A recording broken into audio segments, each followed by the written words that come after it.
Hello ಸ್ನೇಹಿತರೆ, ಹೊಂಗನಸು ಧಾರಾವಾಹಿಯ ಇಂದಿನ ಸಂಚಿಕೆಯಲ್ಲಿ ನೋಡುವುದಾದರೆ ವಸುವಿನ ಒಳಗಡೆ ಬಂದಿರ್ತಾಳೆ ಹಾಸ್ಪಿಟಲ್ ಒಳಗೆ.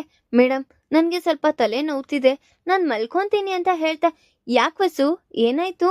ಊಟ ಮಾಡ್ದ್ಯಾ ನೀನು? ಇಲ್ಲ ಮೇಡಮ್, ನನಗೆ ಹಶುವಿಲ್ಲ. ಮತ್ತೆ ನನ್ನಾದ್ರೂ ಕೇಳ್ದ? ಅಯ್ಯೋ ಸಾರಿ ಮೇಡಮ್, ಮರ್ತೋಯ್ತು ಅಂತ ಹೇಳ್ತಾ ಇದ್ದೆ. ಬಾ, ಇಬ್ರು ತಿಂದಿಲ್ಲ, ಫ್ರೂಟ್ನ ಕಟ್ ಮಾಡು ತಿನ್ನೋಣ ಅಂತ ಹೇಳ್ತಾ ಇರ್ತಾರೆ ಜಗತಿ ಮೇಡಮ್ ಅವರು.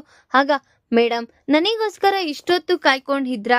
ನೀವು ಈ ರೀತಿ ಕಾಯ್ಬೇಡಿ ಮೇಡಮ್, ನನಗೆ ಬೇಜಾರಾಗುತ್ತೆ ಅಂತ ವಸು ಹೇಳ್ತಿದ್ದಂಗೆ, ನಮ್ಮವ್ರಿಗೋಸ್ಕರ ಕಾಯ್ದ್ರೆ ಆ ರೀತಿ ತಪ್ಪೇನಿಲ್ಲ ಬಿಡು ವಸು, ಯಾವಾಗಿದ್ರು ನಾನು ನಿನ್ ಪರನೇ ಇರ್ತೀನಿ, ನನಗ್ ಬೇಕಾಗಿರೋ ವ್ಯಕ್ತಿ ಅಲ್ವಾ ನೀನು ಅಂತ ಹೇಳಿ ವಸುಧರಾಗೂ ಸಹ ಆಪಲ್ನ ತಿನ್ಸಿ ಸಮಾಧಾನ ಮಾಡ್ತಾ ಇರ್ತಾರೆ.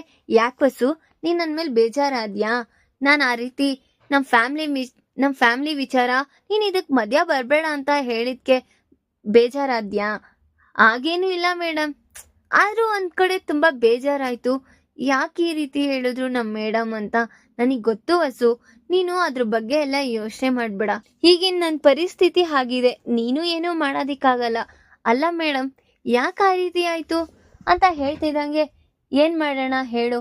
ಆಗ 27 ವರ್ಷದಿಂದ ನಮ್ ದೇವಯಾನಿ ಅಕ್ಕಗೆ ನಾನು ಇಷ್ಟ ಆಗ್ತಾ ಇದ್ದಿಲ್ಲ. ಎಂತಕ್ಕಂದ್ರೆ ನಾವು ಬಡವ್ರ ಮನೆಯವರು, ನಮಗೆ ಆಸ್ತಿ ಅಂತಸ್ತು ಇಲ್ಲ. ನಾನು ಮಹೇಂದ್ರನ ಇಷ್ಟಪಟ್ಟು ಮದ್ವೆ ಆಗಿ ಹೊಸದ್ರಲ್ಲೇ ಹೋಗಿದ ತಕ್ಷಣ ಅವ್ರ ಬುದ್ಧಿ ಎಲ್ಲ ತೋರಿಸ್ಬಿಟ್ರು. ಕೆಲಸದವ್ರಿಗೆಲ್ಲ ಕಡಿಮೆ ಜಾತಿಯವ್ರು ಇವ್ರು ನಮ್ದಕ್ಕೆ ಹೊಂದ್ಕೊಳ್ಳಲ್ಲ, ಭೇದ ಭಾವ ಎಲ್ಲ ಮಾಡ್ತಾ ಇದ್ರು. ಅದು ನನಗ್ ಇಷ್ಟ ಆಗ್ತಾ ಇದ್ದಿರ್ಲಿಲ್ಲ, ತುಂಬಾ ಬೇಜಾರಾಗ್ತಿತ್ತು ಅಂತ ವಸು ಹತ್ರ ಹೇಳ್ಕೊತಾ ಇರ್ತಾರೆ. ಆಗ ರಿಷಿಗೆ 7 ವರ್ಷ. ಮೇಡಮ್, ಹೌದಾ, ನೀನು ನನ್ನ ಬಗ್ಗೆ ಇಷ್ಟು ಯೋಚನೆ ಮಾಡ್ತಿದ್ಯಾ ಅಂದ್ರೆ ನನ್ನ ಬಗ್ಗೆ ನೀನು ತುಂಬಾ ತಿಳ್ಕೊಳ್ಳೋದಿದೆ ವಿಚಾರ ಅಂತ. ಅವ್ರ 27 ವರ್ಷದ ಹಿಂದೆ ಏನೇನ್ ನಡೀತಿತ್ತೋ ಆ ವಿಚಾರನ ವಸುಧರ ಹತ್ರ ಹೇಳ್ತಾ ಇರ್ತಾರೆ. ಈ ಕಡೆ ನೋಡಿದ್ರೆ ಸುಹಾಸಿನಿ ಅವ್ರಿಗೆ ಮತ್ತೆ ರಿಷಿ ಅವ್ರ ಚಿಕ್ಕಪ್ಪ ಸುಹಾಸಿನಿ ಅವ್ರನ್ನ ಮದ್ವೆ ಆಗಿ ಆಗ ತಾನೆ ನವವಧುಗಳಾಗಿ ಬಂದಿರ್ತಾರೆ. ಆಗ ಆ ಕಡೆಯಿಂದ ಇನ್ನ ಅವರಿಗೆ 7 ವರ್ಷ ಆಗಿರೋ ಸಮಾರಂಭಕ್ಕೆ ಹುಟ್ಟಿದ ಹಬ್ಬನ ಆಚರಣೆ ಮಾಡೋದಿಕ್ಕೆ ಅಂತ ಏರ್ಪಾಟ್ ಮಾಡಿರ್ತಾರೆ. ಇನ್ನೇನು ರಿಷಿ ಅಂತ ಜಗತಿ ಮೇಡಮ್ ಅವ್ರು ಅನ್ಕೊಂಡ್ ಬರ್ತಾ ಇದ್ದಂಗೆ ಇನ್ನ ಸಡನ್ ಆಗಿ ಅಲ್ಲಿರೋ ಹೂವಿಂದೆಲ್ಲ ಜಗತಿ ಮೇಡಮ್ ಅವ್ರ ಮೇಲೆ ಬಿದ್ಬಿಡುತ್ತೆ. ಆಗ ನೋಡ್ರಿ, ಅವಾಗಿಂದ ಹೇಳ್ತಿದ್ದೀನ್ರಿ ಇವನಿಗೆ, ಬೇಡ ನಿಧಾನಕ್ಕೆ ಹೋಗು, ಆಟ ಆಡ್ಕೋಬೇಡ ಅಂತ ಹೇಳ್ತಾ ಇದ್ರು. ನೋಡ್ರಿ ಯಾವ ರೀತಿ ಮಾಡ್ತಿದ್ದಾನೆ ಅಂತ ಮಹೇಂದ್ರ ಸರ್ ಹತ್ರ ಹೇಳ್ತಾ ಇರ್ತಾರೆ. ಆಗ ಯಾಕೆ ರಿಷಿ ಈ ರೀತಿ ಮಾಡ್ತಿದ್ಯಾ ನೀನು, ನಿಮ್ಮಮ್ಮ ಹೇಳೋ ಮತ್ ಕೇಳ್ಬೇಕಲ್ವಾ ಅಂತ ಹೇಳ್ತಾ ಇದ್ದಂಗೆ ಇನ್ನೇನು ಜಗತಿ ಮೇಡಮ್ ಅವ್ರು ಬಿದ್ದೋಗ್ತಾ ಇರ್ತಾರೆ. ಅಟ್ ಎ ಟೈಮ್ಗೆ ಮಹೇಂದ್ರ ಸರ್ ಅವ್ರನ್ನ ಇಟ್ಕೊಂಡಿದ್ನ ನೋಡಿ, ಮಾಮ್ ಡ್ಯಾಡ್ ನೀವ್ ಇದೇ ರೀತಿ ಇರಿ, ನಾನ್ ಫೋಟೋ ಹಿಡಿತೀನಿ ಅಂತ ರಿಷಿ ಅವರು ಚಿಕ್ಕ ವಯಸ್ಸಲ್ಲಿ ಅವ್ರ ಅಪ್ಪ ಅಮ್ಮನ ಫೋಟೋನೆಲ್ಲ ಹಿಡಿತಾ ಇರ್ತಾರೆ. ಆಗ ಮೇಲಿಂದ ಇನ್ನ ದೇವಯಾನಿ ಮೇಡಮ್ ಮತ್ತೆ ಅವ್ರ ಮಗ ಇಬ್ರು ಬರ್ತಾ ಇದ್ದಂಗೆ, ಏನ್ ಇವ್ರು ಈ ರೀತಿ ಆಡ್ತಾ ಇದಾರೆ, ಇವಳಿಗೇನು ನಾಚಿಕೆ ಮಾನ ಮರ್ಯಾದೆ ಇಲ್ವಾ ಅಂತ ಮನ್ಸಲ್ಲಿ ಅನ್ಕೊಂಡು ಮೆಟ್ಲು ಇಳಿತಾ ಇರ್ತಾರೆ. ಆ ಕಡೆಯಿಂದ ನೋಡಿದ್ರೆ ಮಹೇಂದ್ರ ಸರ್ ಮತ್ತೆ ಜಗತಿ ಮೇಡಮ್ ತುಂಬಾ ಖುಷಿಯಾಗಿದ್ದಿ ಅವ್ರ ಮಗನ ಹತ್ರ ಫೋಟೋನ ಇಡಿಸ್ತಾ ಇರ್ತಾರೆ.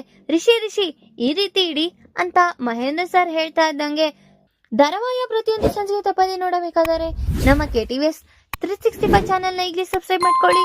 ಹಾಗೆ ಪಕ್ಕದಲ್ಲಿರುವ ಬೆಲ್ ಬಟನ್ ಅನ್ನು ಪ್ರೆಸ್ ಮಾಡಿ ಅದರಲ್ಲಿ ಆಲ್ ಆಪ್ಷನ್ ಸೆಲೆಕ್ಟ್ ಮಾಡ್ಕೊಳ್ಳಿ. ಇದರಿಂದ ನಾವು ರಿಲೀಸ್ ಮಾಡುವಂತಹ ಸಂಚಿಕೆ ಅಪ್ಡೇಟ್ ನೋಟಿಫಿಕೇಶನ್ ಸಿಗುತ್ತೆ.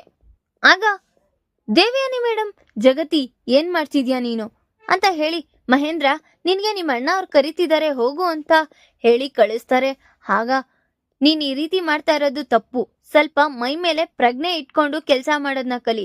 ಯಾಕಕ್ಕ ಈ ರೀತಿ ಹೇಳ್ತಾ ಇದ್ಯಾ, ನೀನ್ ಈ ರೀತಿ ಮಾಡ್ತಾ ಇರೋದು ತಪ್ಪು, ಎಲ್ಲಿ ಏನ್ ಮಾಡ್ಬೇಕು ಅಂತ ಗೊತ್ತಾಗೋದಿಲ್ವಾ ಅಂತ ಜಗತಿ ಮೇಡಮ್ ಅವ್ರಿಗೆ ದೇವಯಾನಿ ಮೇಡಮ್ ಬೈತಾ ಇರ್ತಾರೆ. ಆದ್ರೂನು ರಿಷಿ ಅವರು ಅವ್ರ ದೊಡ್ಡಮ್ಮ ಸ್ಮೈಲ್ ಅಂತ ಹೇಳ್ತಾ ಫೋಟೋ ಹಿಡಿತಾ ಇರ್ತಾರೆ. ಆಗ ರಿಷಿ, ಏನ್ ಮಾಡ್ತಿದ್ಯಾ, ಏನು ನನ್ ಫೋಟೋನ ಹಿಡಿತಿದ್ಯಾ ಅಂತ ದೇವಯಾನಿ ಮೇಡಮ್ ಅವರು ಇನ್ನ ರಿಷಿನ ಅವ್ರ ಹತ್ರನೇ ಕರ್ಕೊಂತಾ ಇರ್ತಾರೆ. ಆಗ ರಿಷಿ ಬಾಪ್ಪ ಅಂತ ಜಗತಿ ಮೇಡಮ್ ಅವ್ರು ಕರಿತಿದ್ರು. ನೀನು ನಿನ್ ಕೆಲ್ಸನ ನೋಡ್ಕೊ, ರಿಷಿನ ನನ್ ನೋಡ್ಕೊಳ್ಳೋ ಜವಾಬ್ದಾರಿ ನನಗಿದೆ, ನಿಂದೆಷ್ಟ್ ಕೆಲ್ಸ ಇದೆಯೋ ಅಷ್ಟೇ ನೋಡ್ಕೊ ಅಂತ ದೇವಯಾನಿ ಮೇಡಮ್ ಅವರು ರಿಷಿ ಸರ್ನ ಸಪ್ರೇಟ್ ಆಗಿ ಕರ್ಕೊಂಡು ಹೋಗ್ತಾ ಇರ್ತಾರೆ. ಪುಟಾಣಿಗಳೇ ನೀವು ಬನ್ನಿ ನಾವು ಹೋಗೋಣ ಅಂತ ಹೇಳಿ ದೇವಯಾನಿ ಮೇಡಮ್ ಕರ್ಕೊಂಡು ಹೋಗ್ತಾರೆ. ಇನ್ನೇನು ರಿಷಿಗೆ ಆಶೀರ್ವಾದ ಮಾಡ್ಬೇಕು ಅಂತ ಹೇಳ್ತಾ ಇದ್ದಂಗೆ ಈ ಕಡೆ ಫೋನ್ ಬರ್ತಾ ಇರುತ್ತೆ. ಆಗ ಸುಹಾಸಿನಿ ಯಾರು ಫೋನ್ ಮಾಡ್ತಿದಾರೆ ಹೋಗಿ ನೋಡು ಅಂತ ದೇವಯಾನಿ ಮೇಡಮ್ ಅವ್ರು ಕಳಿಸ್ತಾರೆ. ಆಗ ಸುಹಾಸಿನಿ ಅವ್ರು ಬಂದು ಫೋನ್ ಎತ್ತಿದಾಗ ಜಗತಿ ಅವರ ಮಾತಾಡ್ತಾ ಇರೋದು. ಯಾಕೆ ಏನಾಯ್ತು ಅಂತ ಸ್ವಲ್ಪ ಕರೀತೀರಾ ಮೇಡಮ್, ಅವ್ರ ಹತ್ರನೇ ಹೇಳ್ಬೇಕು ಅಂತ ಫೋನಲ್ಲಿ ಹೇಳ್ತಾ ಇರ್ತಾರೆ.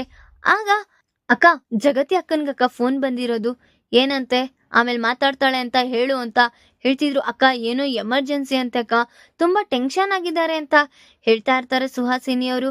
ಆಗ ಏನಂತೆ ಯಾಕೆ ಏನಾಯ್ತು ಅಂತ ಜಗತಿ ಮೇಡಮ್ಗೂ ತುಂಬಾ ಟೆನ್ಷನ್ ಆಗಿರುತ್ತೆ. ಈಗ ಬಿಡು, ಆಗೋಗಿದ್ದೇನೋ ಆಗೋಯ್ತು, ಈಗ ಫಸ್ಟ್ ಈಗ ನಿನ್ ಮಗನ್ಗೆ ಆಶೀರ್ವಾದ ಮಾಡಿಸ್ಬೇಕು, ಆಶೀರ್ವಾದ ಮಾಡಿಸು, ಆಮೇಲೆ ಹೋಗಿ ಮಾತಾಡಿವಂತೆ ಅಂತ ದೇವಯಾನಿ ಮೇಡಮ್ ಹೇಳ್ತಾ ಇರ್ತಾರೆ. ಇನ್ನೇನು ಎಲ್ಲಾರು ಆಶೀರ್ವಾದ ಮಾಡಿ ಅಂತ ಪುರೋಹಿತರು ಹೇಳಿದಾಗ ಮನೆ ಮಂದಿಯವರು ಎಲ್ಲರೂ ಸೇರಿಕೆ ಆಶೀರ್ವಾದಿಸ್ತಾ ಇರ್ತಾರೆ. ನೋಡಿದ್ರೆ ಜಗತಿ ಮೇಡಮ್ ಅವ್ರು ಯಾರೋ ಎಮರ್ಜೆನ್ಸಿ ಇರ್ಬೇಕೇನೋ ಅಂತ ರಿಷಿನ ಅವ್ರ ತೊಡೆ ಮೇಲೆ ಕೂರಿಸ್ಕೊಂಡಿರೋರ್ನ ಪಕ್ಕದಲ್ಲಿ ಇಟ್ಟಿ ಅಲ್ಲಿಂದ ಹೋಗ್ತಾರೆ. ಯಾಕೆ ಈ ರೀತಿ ಹೋಗ್ತಾ ಇದೀಯಾ ನೀನು ಅಂತ ದೇವಯಾನಿ ಮೇಡಮ್ ಕೇಳ್ತಾ ಇದ್ದಾಗ, ಹಲೋ ಹೇಳಿ, ನಾನೇ ಜಗತಿ ಮಾತಾಡ್ತಾ ಇರೋದು. ಮೇಡಮ್ ನಿಮ್ ಫ್ಯಾಮಿಲಿ ಅವ್ರಿಗೆಲ್ಲ ಆಕ್ಸಿಡೆಂಟ್ ಆಗಿದೆ, ಇನ್ನೇನು ತುಂಬಾ ಇಂಜುರಿ ಆಗಿದೆ, ಲಾಸ್ಟ್ ಸ್ಟೇಜ್ ಅಲ್ಲಿ ಇದ್ದಾರೆ ಅಂತ ಹೇಳ್ತಾ ಇರ್ತಾರೆ. ಆಗ ಅವಳಿಗೆ ತುಂಬಾ ಬೇಜಾರಾಗಿ ಅಮ್ಮ ಅಂತ ಜೋರಾಗಿ ಕಿಚ್ಕೊಂತ ಇರ್ತಾರೆ. ಅಲ್ಲಿರೋರೆಲ್ಲರಿಗೂ ತುಂಬಾ ಗಾಬರಿಯಾಗಿ ಯಾಕ್ ಜಗತಿ ಏನಾಯ್ತು, ನೀನ್ ಯಾಕೆ ಈ ರೀತಿ ಹೇಳ್ತಾ ಇದೀಯಾ ಅಂತ ಮಹೇಂದ್ರ ಸರ್ ಕೇಳ್ತಾ, ರಿಷಿ ಬರ್ಡೇಗೆ ಅಂತ ಬರ್ತಾ ಇರೋ ಅಮ್ಮ ಅಣ್ಣ ಎಲ್ಲಾರು ಆಕ್ಸಿಡೆಂಟ್ ಆಗಿ ಲಾಸ್ಟ್ ಸ್ಟೇಜ್ ಅಲ್ಲಿ ಇದ್ದಾರೆ ಅಂತ ಹೇಳ್ತಿದ್ದಾರೆ ರೀ ಅಂತ ಜಗತಿ ಮೇಡಮ್ ಅವ್ರು ತುಂಬಾ ಹತ್ಕೊಂಡು ಹೇಳ್ತಾ ಇರ್ತಾರೆ. ಅಯ್ಯೋ ಈ ರೀತಿ ಆಗ್ಬಾರ್ದಾಗಿತ್ತಲ್ಲ ಅಂತ ಫಣೇಂದ್ರ ಸರ್ ಹೇಳ್ತಿದ್ರು. ಯಾಕ್ರಿ ಈ ರೀತಿ ರೀ, ನೀವ್ ಯಾಕೆ ಈ ರೀತಿ ಕನಿಕರ ತೋರಿಸ್ತಾ ಇದ್ದೀರಾ, ಯಾರನ್ನೋ ಒಬ್ಬರನ್ನ ಡ್ರೈವರಿಗೆ ಕಳಿಸ್ರಿ ಅಂತ ದೇವಯಾನಿ ಮೇಡಮ್ ಅವ್ರು ಹೇಳ್ತಾ ಇರ್ತಾರೆ. ಅವ್ರ ಅಮ್ಮ ಅಣ್ಣನ ನೋಡೋದಿಕ್ಕೆ ದೇವಯಾನಿ ಮೇಡಮೇ ಕಳಿಸ್ತಾರ ಅಥವಾ ಜಗತಿ ಮೇಡಮೇ ಅವ್ರನ್ನ ಎದುರಾಕ್ಬಿಟ್ಟು ನಮ್ಮ ಅಪ್ಪ ಅಮ್ಮನ್ನ ನೋಡ್ಬೇಕು ಅಂತ ಹೊರಡ್ತಾರ? ಅದನ್ನ ಸಪೋರ್ಟ್ ಮಾಡ್ತಾ ಮಹೇಂದ್ರ ಸರ್ ಸಹ ಜಗತಿ ಮೇಡಮ್ನ ಕಳಿಸ್ತಾರ ನನ್ನ ಮುಂದಿನ ಬಗ್ಗೆ ತಿಳಿಸ್ಕೊಡ್ತೀನಿ. ಈ ವಿಡಿಯೋ ಇಷ್ಟ ಆದರೆ ಲೈಕ್ ಮಾಡಿ, ನಿಮ್ಮ ಫ್ರೆಂಡ್ಸ್ ಹಾಗೆ ನಿಮ್ಮ ರಿಲೇಟಿವ್ಸ್ಗೂ ಶೇರ್ ಮಾಡಿ ಅಂಡ್ ಕಮೆಂಟ್ ಮಾಡಿ. Thanks for watching.